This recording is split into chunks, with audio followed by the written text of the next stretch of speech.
Well, we're here this afternoon in our segment of Titillating Tennis Tidbits, and we are pleased to have Dan Chan with us today. And he has some decades of interest and experience in the tennis world that we'd like to get a little information about.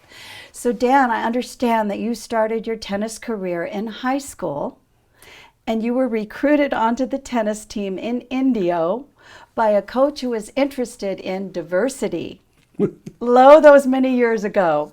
That's a nice way to put diversity, because the high school I went to is in Indio, in the Palm Springs area, probably like about 15 miles east of Indian Wells. At that time, Indian Wells does not exist. Yeah. And how I got into tennis is during the high school year, I played with this friend of mine, and then next thing, my coach, the coach of the high school, the tennis team coach, and found out that, Chan, he played tennis. He's Chinese. And I was only 4 of the Asians in the high school at that time. 4. So he said, hey, let's get him on the tennis team. So I was on the tennis team. There you go. Yes. Well, no matter what his motivation, that was your start. And Well, you've been playing tennis now all this time on and off, and you went through the whole heyday at Warner Center. Tell us about that, when it was really an up-and-coming and beautiful place to play. Yes, I started at the Warner Center with Mike Lingo. And Mike Lingo at that time, he runs all the tennis team at the Warner Center. Mm-hmm. And Mike Lingo is a person that has a very different, it's a very temperamental type of person. So he needs somebody like me, kind of like a mild manner, to like help him out, to mediate some of the players with him. So, and I think at that time I started helping Mike Lingo running the team. And then I believe back in the early 80s, maybe like 3-5 years after we doing the teams at the Warner Center, and Mike Lingo left Warner Center because the cost started getting really high for him to afford to running teams there. So he moved to CSUN, and that left me at Warner Center. So I beginning to running the tennis teams at the Warner Center since I believe the mid to late 80s.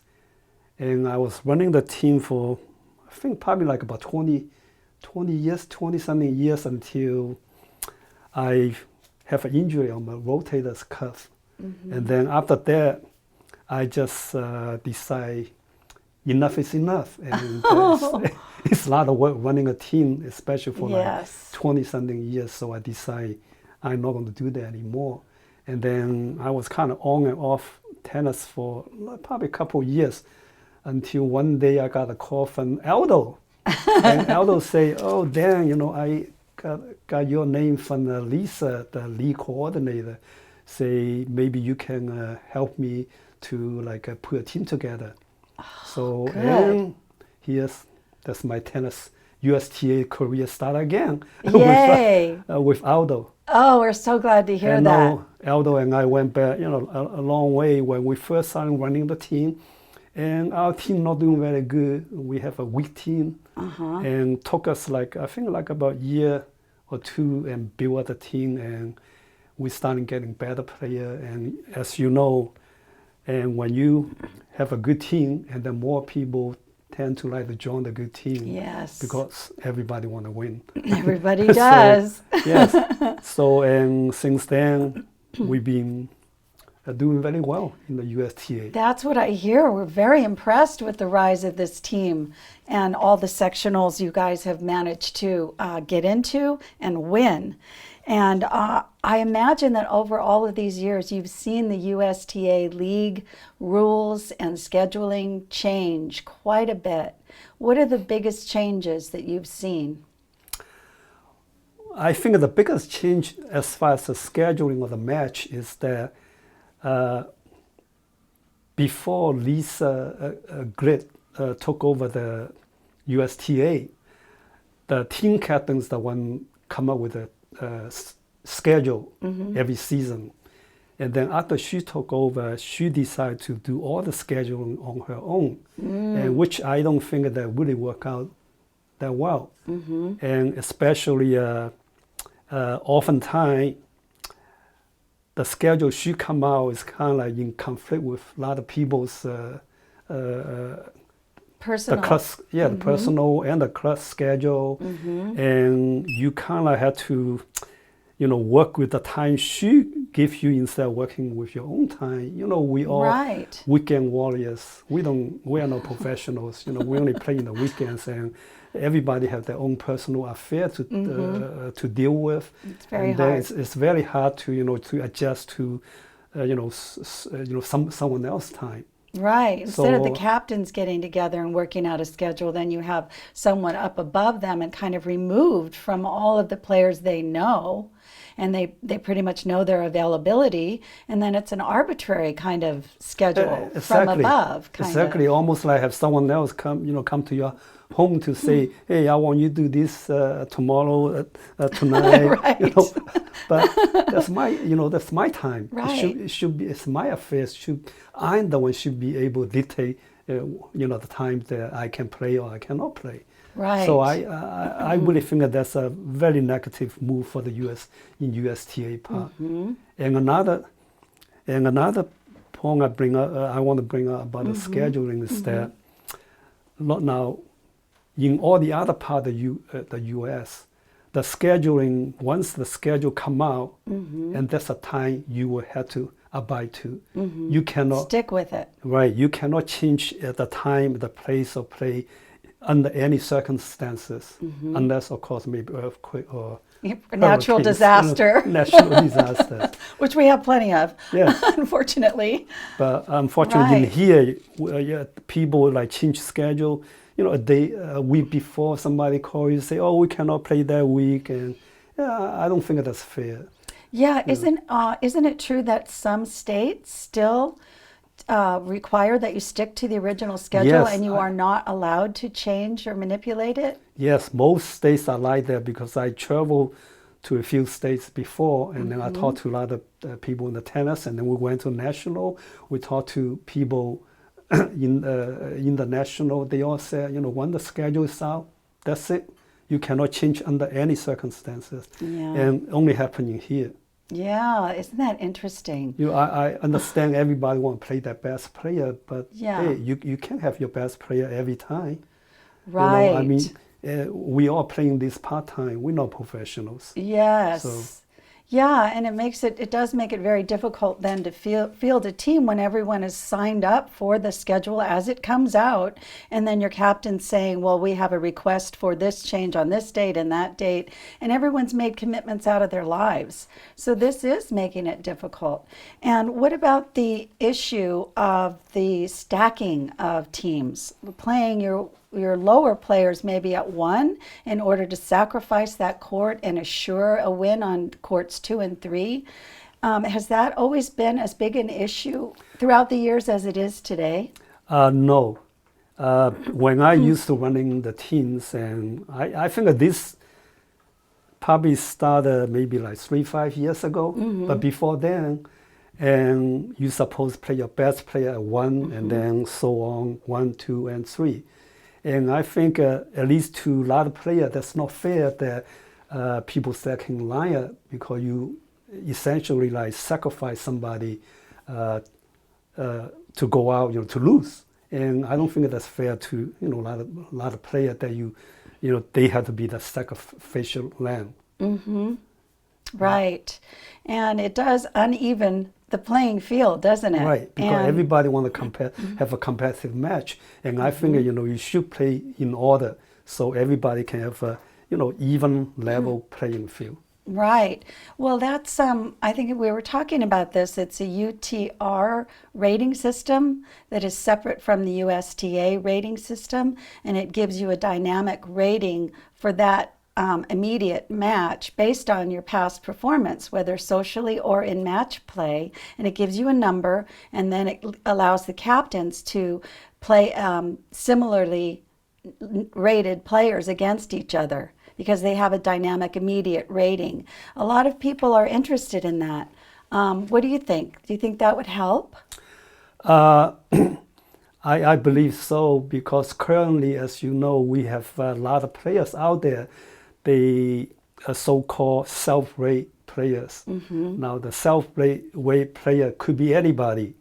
And I know some of them, I knew them before. They, like in the 4-0 league, they are 4-0, 4-5, and some of them are 5-0. In fact, the last sessional, the team that won the sessional and went to the national, and that team I knew very well from the West Los Angeles area, got at least 3 players that used to be at 5-0. And now they self-rated at 4-0. In fact, one of them was self-rated at 3-5. You know, so I mean, how can that be fair? You know, I mean, everybody want to win, yes, you know, but you want to win fair and square, not to go out there, you know, beating on somebody way below your level. I know.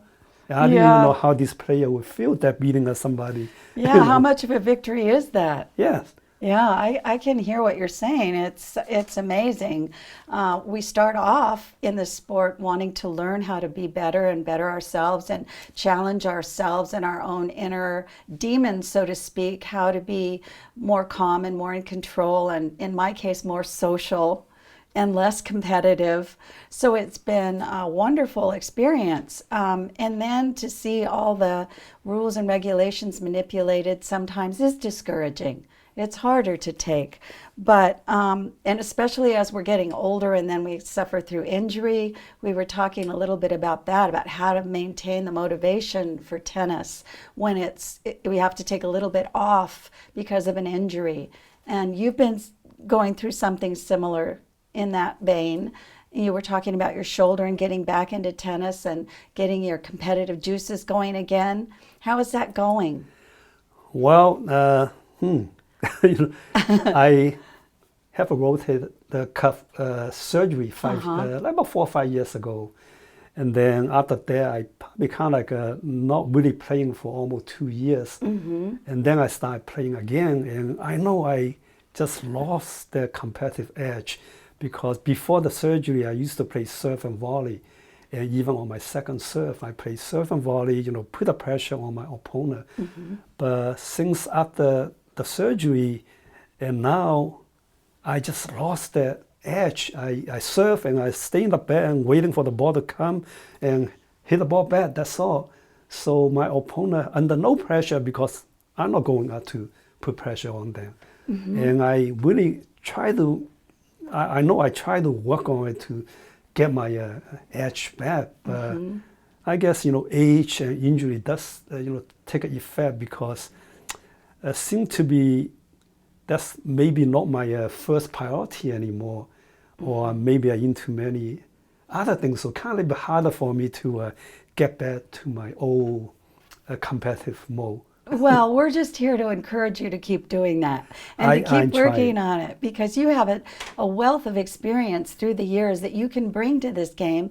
And when we all give our contribution and our input to the USTA about their policies and procedures and some of the rules, maybe we can get some benefit from that. Maybe they'll hear the point of view and change some of them. And certainly we are all, through experience, benefiting the game and the future of the game. So we want you to keep at it. We want you to just keep fighting it. And our old saying that we like to work with is, if we ever get out there on the court and we're dealing with some younger people, we always say, well, we will defeat youth and vigor with our age and our treachery. Right? That's right. We can do that. Age before beauty. That's right. Wisdom wins the day. Exactly. That's what I believe. Of course, you know, when you're getting older, that's the thing you have to believe. That's right. It has to be worth something.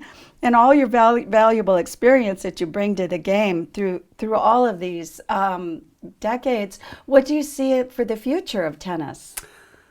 Well, the future of tennis, I think there's some change in the future of tennis. Like, I think it's happening right now, even in the professional level, such as the doubles match. They only play no ad. And then the third set, they no longer play the third set, just play the Speed it up. Yeah. super tiebreaker.